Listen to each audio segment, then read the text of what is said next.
नमस्कार बच्चों, कैसे हैं आप लोग। उम्मीद करता हूं कि मज़े में होंगे आप लोग।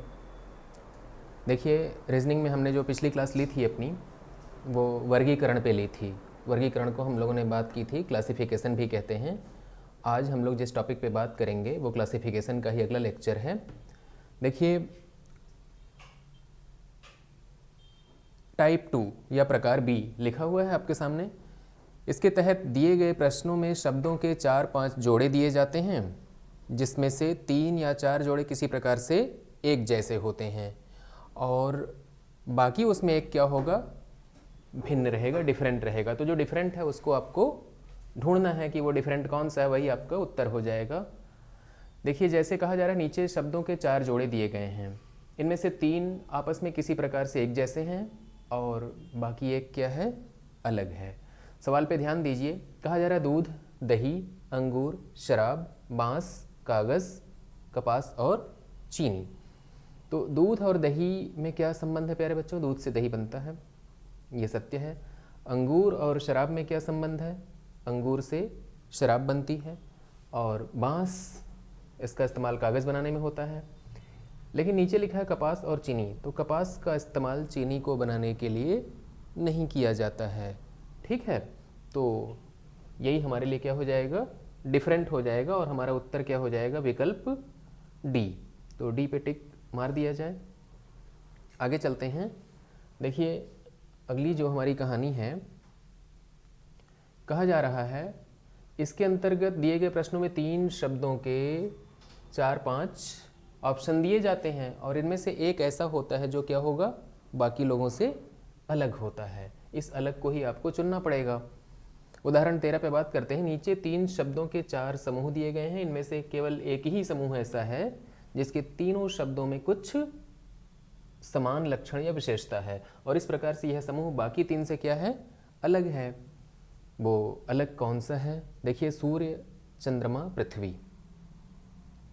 पृथ्वी, चंद्रमा, मंगल, सूर्य, तारा, चंद्रमा, मंगल, बुध, बृहस्पति।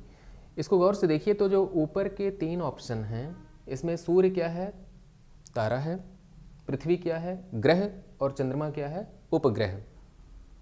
यहाँ पे आइए, पृथ्वी क्या है, ग्रह है, चंद्रमा क्या है, उसका उपग्रह है, मंगल क्या है, ये भी ग्रह है। नीचे आते हैं, सूर्य क्या है, तारा है, तारा नाम हो गया उसका, और चंद्रमा क्या है, पृथ्वी का उपग्रह है। और यहाँ पे मंगल, बुध और बृहस्पति तीनों के तीनों ग्रह हैं।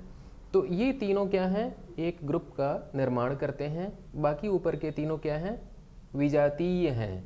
ये तीनों कौन हैं, सजातीय हैं। तो हमारा उत्तर क्या हो जाएगा, हमारा उत्तर हो जाएगा ऑप्शन डी। डी पे टिक मार दीजिए, क्योंकि डी जो विकल्प है वो बाकी ऊपर के 3 विकल्पों से अलग है। ठीक है प्यारे बच्चों, आगे चलते हैं। देखिए, टाइप 2 अंग्रेजी अक्षर और शब्दों का वर्गीकरण। इसके अंतर्गत कुछ अंग्रेजी अक्षर या अक्षर समूह या शब्द दिए गए होते हैं, जिनमें से एक को छोड़ करके अन्य सभी किसी प्रकार से समान होते हैं। भिन्न अक्षर, अक्षर समूह शब्द के उत्तर के रूप में आपको चुनना पड़ता है। ऐसे प्रश्नों को हल करने में अंग्रेजी वर्णमाला में अक्षरों की स्थिति, अक्षरों का रेखीय क्रम और वृत्तीय क्रम, ये अगर आपको पता है तो आपके लिए बड़ी आसानी होगी। ठीक है, तो अक्षरों की स्थिति क्या है इसको देख लेते हैं।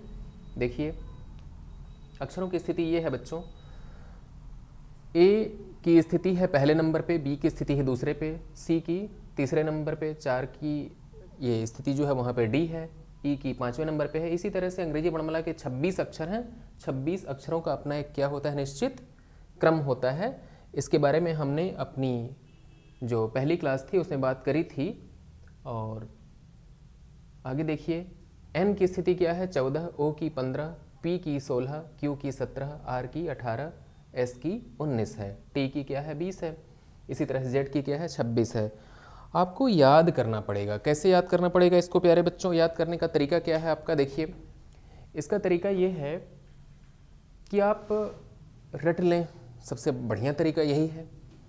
अगर आप रटने में परेशानी महसूस कर रहे हैं तो मैं आपको बता दे रहा हूँ कि आप इसमें से किसी 5 अक्षर को रट लीजिए। जैसे ए, बी, सी, डी, ई, एफ, GHIJKLMN,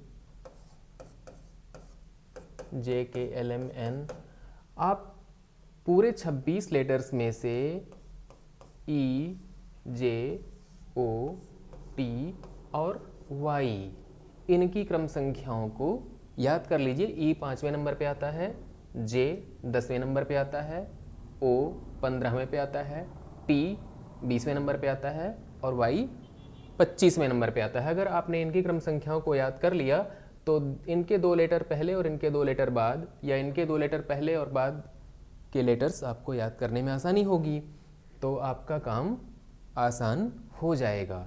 लेकिन बढ़िया रास्ता क्या है? बढ़िया रास्ता ये है कि आप सबकी क्रम संख्याओं को याद कर लें। उसके लिए हम एक सुझाव आपको दे चुके हैं, दोबारा बता देता हूँ मैं, कि आप आगे से जब भी अपना नाम लिखें तो ऐसे ही लिखें, अक्षरों के रूप में। ठीक है? आपका नाम सपोज करिए आशु है, तो अगर आपका नाम आशु है प्यारे बच्चों, तो आशु लिखने के लिए आप क्या करेंगे? ध्यान दीजिए, ए को आप 1 लिख लीजिए, एस को आप क्या लिख लेंगे प्यारे बच्चों? 19, और एच को क्या लिख लेंगे? 8, और यू को क्या लिख लेंगे प्यारे बच्चों? 21। अब ये आपका नाम हो गया। अपनी कॉपी के पहले पन्ने पे अपना नाम इसी तरह से लिखना शुरू कर दीजिए। ये आपने मम्मी का नाम, पापा का नाम, देश का नाम, विदेश का नाम, जो भी नाम लिखना है आपको सब क्या करेंगे? इसी तरह से लिखिए। 2 दिन के बाद आप क्या देखेंगे कि आपको 26 लेटर्स हैं, उनके सारी क्रम संख्याएं भली भांति याद हो गई हैं, जो कभी नहीं भूलेंगे आप। ठीक है? ये सबसे बढ़िया रास्ता है। बाकी आगे चलते हैं। देखिए, रेखीय क्रम। रेखीय क्रम का मतलब ये होता है कि एक सीधी रेखा में अक्षरों को आप लिखते हुए चले जाएं, ABCD करके Z तक, तो उनके जो क्रम संख्याएं होती हैं वो आपके रीजनिंग के प्रश्नों को हल करने में मददगार होती हैं। दूसरा तरीका होता है कि अक्षरों को आप ऐसे भी लिख सकते हैं, वृत्तीय क्रम। तो वृत्तीय क्रम कहते किसको है प्यारे बच्चों? जरा गौर से देखिए। वृत्तीय क्रम का मतलब ये होता है कि आपके पास एक सर्किल है ये, ठीक है? इसी सर्किल के ऊपर देखिए मैंने क्या लिखा? A, B, C, D, E, F, G, H, I, J, K, L, M, N, O, P, Q, R, S, T, U, V, W, X, Y और Z। ये आप ध्यान से देखिए, ये क्या है? ए से लेकर Z तक प्यारे बच्चों अंग्रेजी की वर्णमाला है, जिसको हमने क्या किया है? एक वृत्त की परिधि पर, उसके सरकमफेरेंस पे हमने लिख डाला। तो ये कहलाता है वृत्तीय क्रम। ठीक है? और आगे चलते हैं हम लोग। समूह में केवल एक अक्षर, सवालों का प्रकार देख रहे हैं हम लोग। तो पहला प्रकार क्या है? जब समूह में केवल एक ही अक्षर हो तो वर्गीकरण निम्नलिखित आधार पर किया जाता है। कैसे करेंगे? स्वर और व्यंजन अक्षरों के आधार पर वर्गीकरण।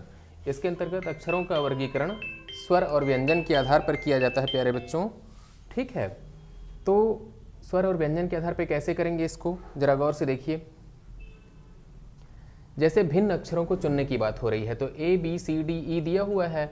अब इसमें से आप किसको चुनेंगे? तो स्वर क्या है? A, बाकी B और C और D क्या है प्यारे बच्चों? ये सब व्यंजन हैं। तो आपका उत्तर क्या हो जाएगा? आपका उत्तर हो जाएगा इसमें A। ठीक है? क्योंकि B, C और D क्या है? व्यंजन है, बाकी A क्या है? स्वर है। ठीक है? आगे चलते हैं। देखिए, कहा जा रहा है अक्षरों के बनावट या आकार के आधार पर वर्गीकरण। तो अक्षरों का जो बनावट होता है प्यारे बच्चों, उस पर भी ध्यान देने की ज़रूरत है। रीजनिंग में ऐसे भी सवाल बनते हैं, जैसे आपके पास क्या है? A, E, F, H, O, K, M, N, T, V, W, X, Y, Z। ये सीधी रेखाओं से बनते हैं। इनको बनाने के लिए आपकी जो पेन है वो क्या चलती है? सीधा चलती है। एक सरल रेखा से निर्मित अक्षर कौन है? जैसे I है। 2 सरल रेखाओं से निर्मित अक्षर कौन से हैं? जैसे L है, T है, V है, X है। और 3 सरल रेखाओं से निर्मित अक्षर कौन से हैं? A है, F है, H है, K है, N है, Y है, Z है। इसमें 3 सरल रेखाएं होती हैं। और 4 सरल रेखाओं से भी बनते हैं, जैसे देखिए B है, D है, G है, J है। और आगे देखिए वक्र रेखा से निर्मित अक्षर कौन से होते हैं प्यारे बच्चों? COQUS, और सरल और वक्र दोनों से कैसे बनते हैं, BDGHPR। तो इस पर भी सवाल बनते हैं, जैसे AQRS। इनमें से आपको चुनना है कि डिफरेंट क्या है। तो देखिए, Q को बनाने में वक्र रेखा का यूज हुआ है, R को बनाने में वक्र रेखा का इस्तेमाल हुआ है, S को बनाने में भी वक्र रेखा का इस्तेमाल हुआ है, लेकिन A को बनाने में केवल सीधी रेखाएं ही इस्तेमाल हुई हैं, इसलिए हम क्या करेंगे, A पर टिक लगा देंगे। ठीक है, हमारा उत्तर क्या हो जाएगा, पहला वाला ऑप्शन A।